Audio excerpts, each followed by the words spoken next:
We begin in United States of America, where Vice President Kamala Harris has praised President Joe Biden's legacy as unmatched in modern history. At a White House event, Harris praised Biden's accomplishments, saying he's achieved more in one term than most presidents do in two. Her remarks come after Biden withdrew from the 2024 presidential race and endorsed her candidacy. The VP's statement highlighted Biden's significant achievements, including his efforts to address climate change reform and to reform the criminal justice system and strengthen the economy. Her comments aim to bolster her own campaign and align herself with Biden's popular legacy. The legacy of accomplishment over the past 3 years is unmatched in modern history. In one term, he has already, yes, you may clap.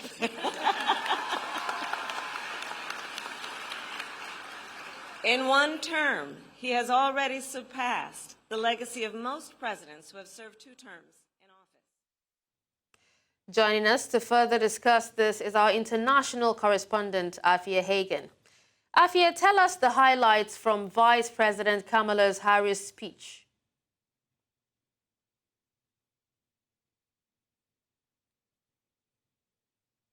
Hello, Afua. To the South Lawn at the White House.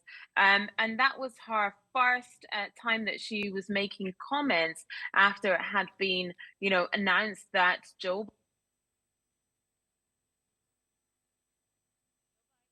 nominee and Kamala Harris, is stepping up. So she talked about his legacy, saying in one term he has already surpassed the legacy of most presidents who've served 2 terms. She talked about working with Beau Biden, who is Joe Biden's son, who died of a brain tumor. And she also said, "I'm a first-hand witness that every day our president fights for the American people, and we are deeply grateful for his service to our nation." Now, just before that speech at the White House, Kamala Harris made a statement on X, a social media platform, where she said, "It's the first full day of our campaign, so I'm heading up to Wilmington later to say hello to our staff at HQ." And she finished off by saying, "One day down, 105 to go. Together, we're going to win this." And since that speech, the endorsements for Kamala Harris have been rolling in. Of course, Joe Biden was the first person to endorse her for her presidential bid. Bill and Hillary Clinton endorsed her not long afterwards. Nancy Pelosi, just after that speech, has also given her a ringing endorsement, along with members of Congress, including Senator Patty Murray and Representative Frederica Wilson. And also yesterday, Kamala Harris was very, very busy shoring up support from the Democratic Party. In fact, she has raised over $50 million, the most successful 24 hours in campaign money raising history. And she has managed to shore up the support of the Democratic Party. That's one of the reasons, actually, why in 2020, in her bid running for the presidency, she pulled out because of campaign funds. It looks like she's not going to have that problem this time, because the Democratic Party seems to be reinvigorated by the news that she probably will be the Democratic candidate. Now, it's thought that on Wednesday the party will meet, and that's where they will decide the path to making sure she is the Democratic nominee. Nothing is set in stone, but it's up to each party to decide how they do that. But Afua, what do you know about Kamala Harris and her stance on key election policies, especially?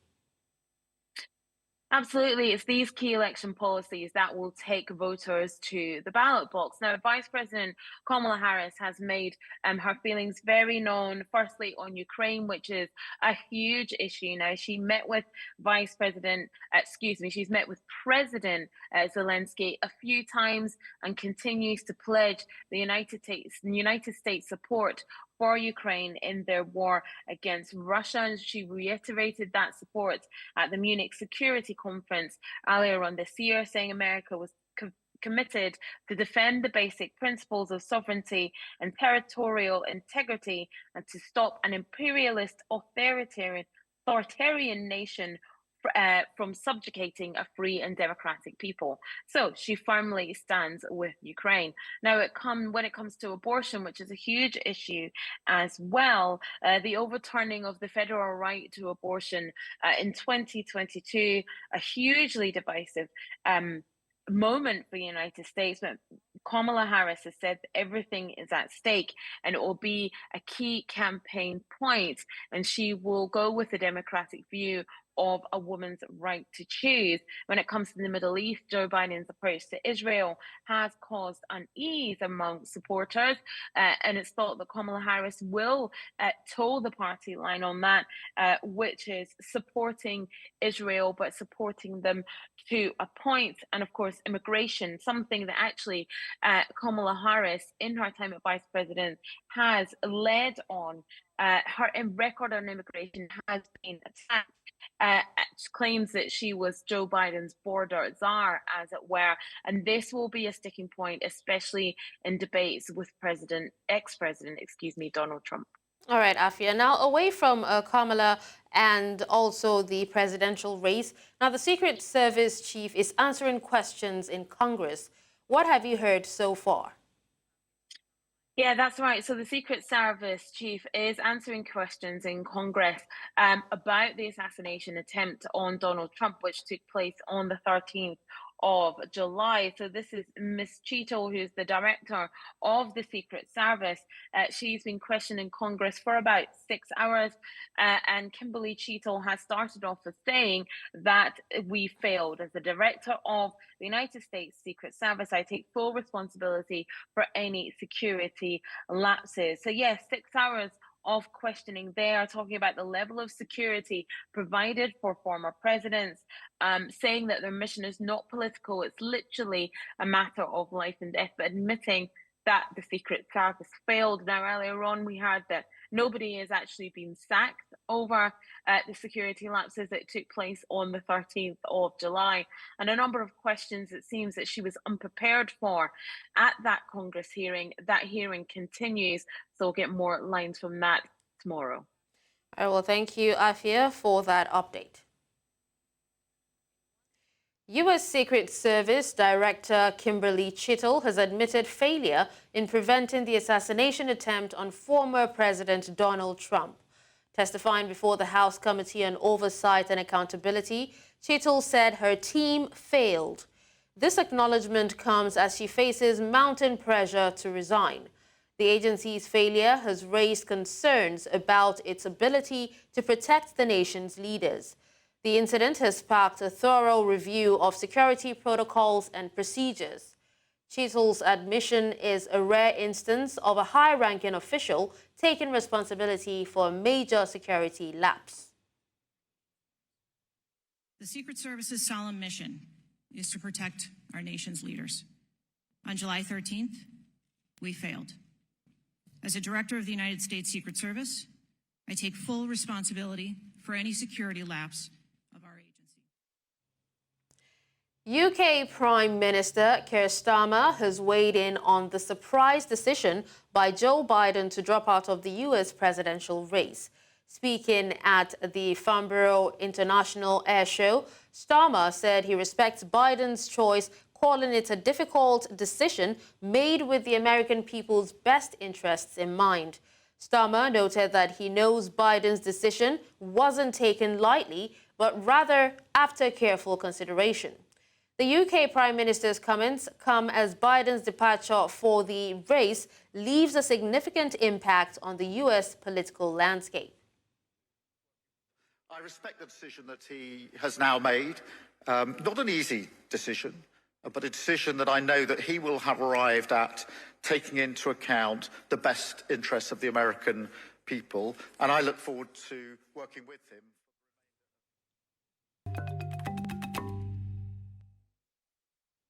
Welcome back. Let's head to Europe now, where UK Prime Minister Keir Starmer has announced a new skills training initiative aimed at reducing the country's reliance on foreign workers.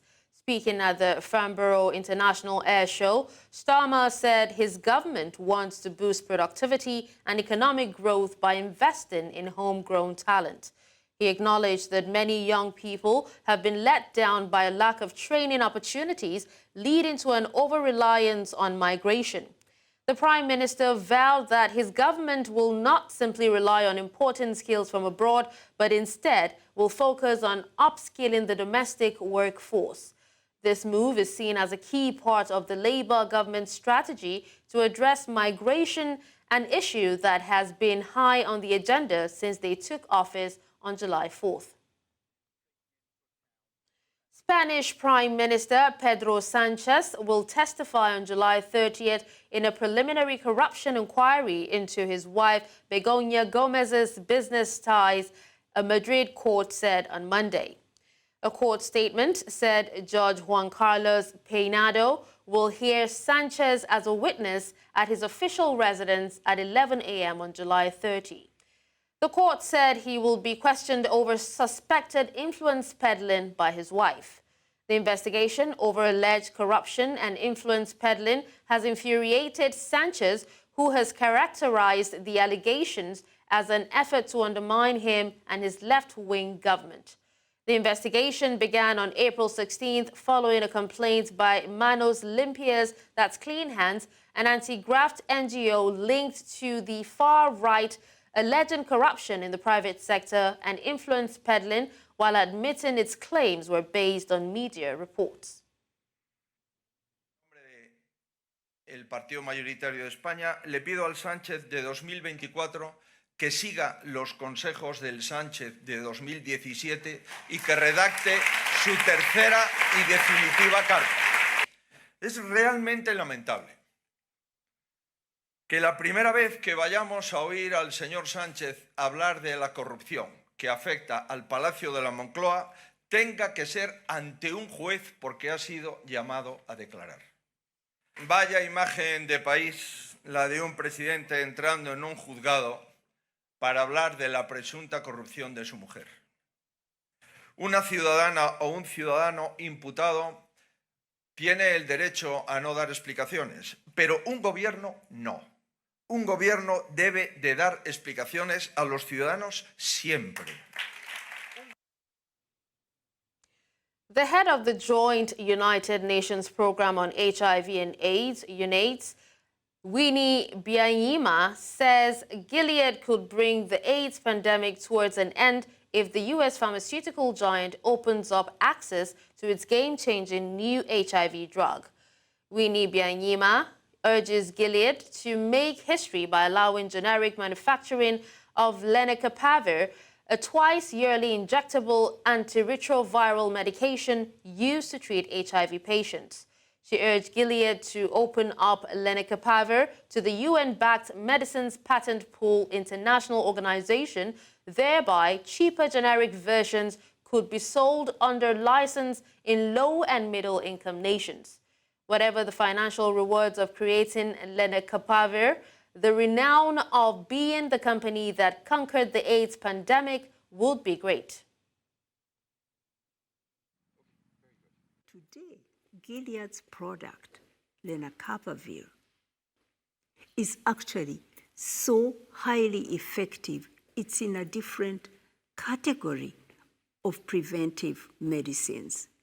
Condoms are there, oral PrEP is there, they are also effective, but lenacapavir is so super effective. Gilead has an opportunity to save the world, literally. The people who need it the most are those people. Ukrainian Foreign Minister Dmytro Kuleba will visit China from July 23rd to 26th for talks on ending Russia's invasion, now in its third year. China has refused to condemn Russia's invasion and last year released a paper calling for a political settlement to the conflict, which Western countries say could enable Russia to retain much of the territory it has seized in Ukraine. The main topic of discussion during this visit will be the search for ways to stop Russian aggression and China's possible role in achieving a sustainable and just peace, the Foreign Ministry in Kyiv said in a statement on Monday announcing the visit. 应中共中央政治局委员、外交部长王毅邀请，乌克兰外长库列巴将于7月23日至26日来华访问。接下来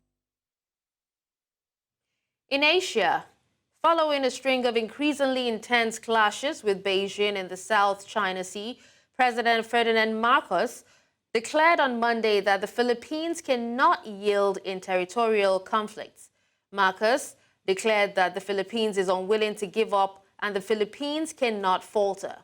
For years, Manila and Beijing have been embroiled in a territorial dispute over portions of the vital waterway that is used to conduct yearly trade worth trillions of dollars. Marcos declared that the Philippines would find ways to de-escalate tensions in contested areas without compromising their position and their principles, without mentioning China specifically in his speech. His comments followed the provisional arrangement that China and the Philippines had reached regarding resupply missions for Filipino forces stationed at 2nd Thomas Shoal, the site of severe battles in recent months. In our international relations, we have faced challenges to our territorial sovereignty, and we will assert our rights and interests in the same fair and pacific way that we have always done. Proper diplomatic channels and mechanisms under the rules-based international order remain the only acceptable means of settling disputes. Peace and community building will always be our clarion call, especially when the country serves as chair and the host of ASEAN Summit in 2026.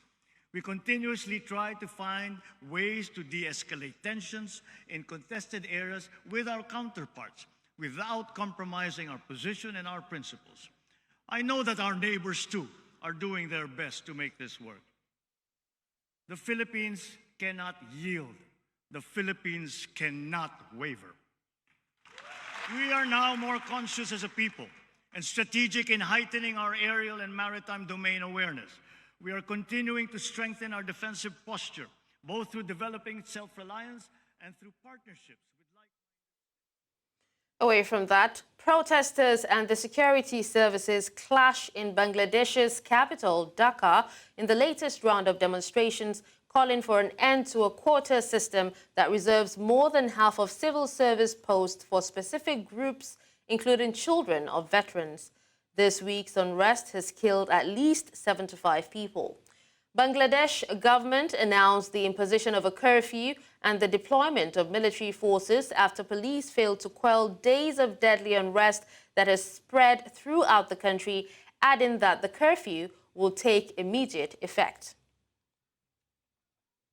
Let's head to the Middle East now, where Yemen's Houthi rebels promised a huge retaliation against Israel for a deadly strike on the port of Hodeidah. Original fallout widens from months of war in Gaza. The Israeli strike, the first claimed by Israel in Yemen, set oil tanks ablaze at a vital port and came a day after the first fatal attack by the Houthis in Israel. On Sunday, Israel said it intercepted a missile fired from Yemen and struck targets in southern Lebanon. Residents of southern Gaza reported combat in the Rafah area. The fighting across the region came ahead of Prime Minister Benjamin Netanyahu's trip this week to Washington, which has been trying to secure a ceasefire in the more than 9-month war between Israel and Palestinian militants Hamas in Gaza.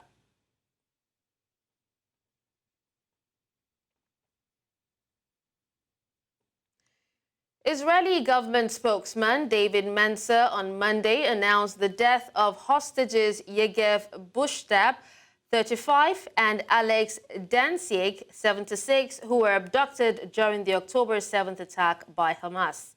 Israel Hostage Forum said the death of Yegev and Alex, who were abducted during the October 7th attack by Hamas, is a reminder of the urgency to bring the hostages home. The circumstances of their death in Hamas captivity are being examined by all the professional authorities.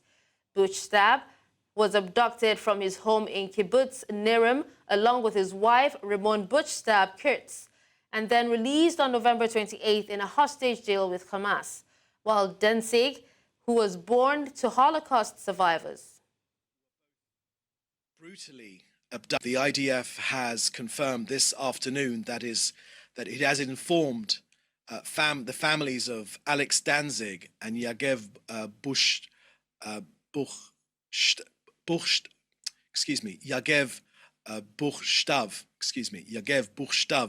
who were both brutally abducted into Gaza and are no longer alive, and their bodies are still being held by Hamas.